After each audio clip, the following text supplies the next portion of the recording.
Anxiety കുറയ്ക്കാൻ വേണ്ടിയിട്ടുള്ള tension കുറയ്ക്കാൻ വേണ്ടിയിട്ടുള്ള ഒരു പ്രാണായാമം, ഗരുഡ പ്രാണായാമം ആണ് ഇന്ന് ഈ വീഡിയോയിലൂടെ കാണിക്കുന്നത്. എങ്ങനെയാണ് ചെയ്യുന്നത് നോക്കാം.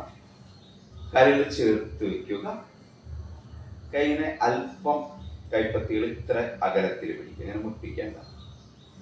ശ്വാസമെടുത്ത് കൈ ഇങ്ങനെ വശങ്ങളിലേക്ക് കൊണ്ടുവരാം. കാണിക്കാം. ശ്വാസം എടുക്കാം.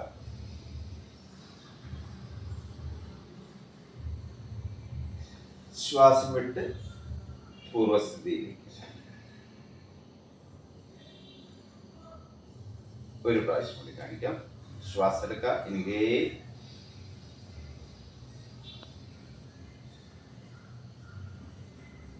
Exhale.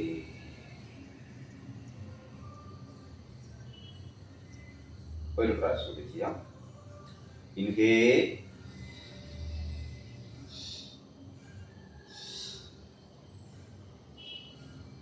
exhale.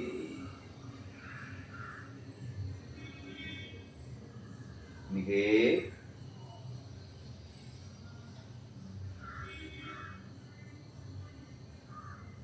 Exhale. Yes. Inhale ചെയ്യാം. ഒരു 3 സെക്കൻഡേയും ഹോൾഡ് ചെയ്യാം. അത് കഴിഞ്ഞ് എക്സേൽ. നമ്മൾ എല്ലാ പ്രാണായാമങ്ങളും ചെയ്യുന്ന പോലെ തന്നെ നമ്മൾ ഇൻഹേൽ ചെയ്യുന്ന ശ്വാസം ഉള്ളിലേക്ക് എടുക്കുന്ന സമയത്തിനേക്കാൾ അല്പം കൂടുതൽ സമയമെടുത്ത് എക്സേൽ ചെയ്യാനായിട്ട് ശ്രമിക്കുക. ഇത് ചെയ്തു നോക്കാം. ഒരു 9 റൗണ്ട് ഈ പ്രാണായാമം ചെയ്യുക. തുടക്കക്കാർ 2-3 റൗണ്ട് ചെയ്ത് തുടങ്ങാം.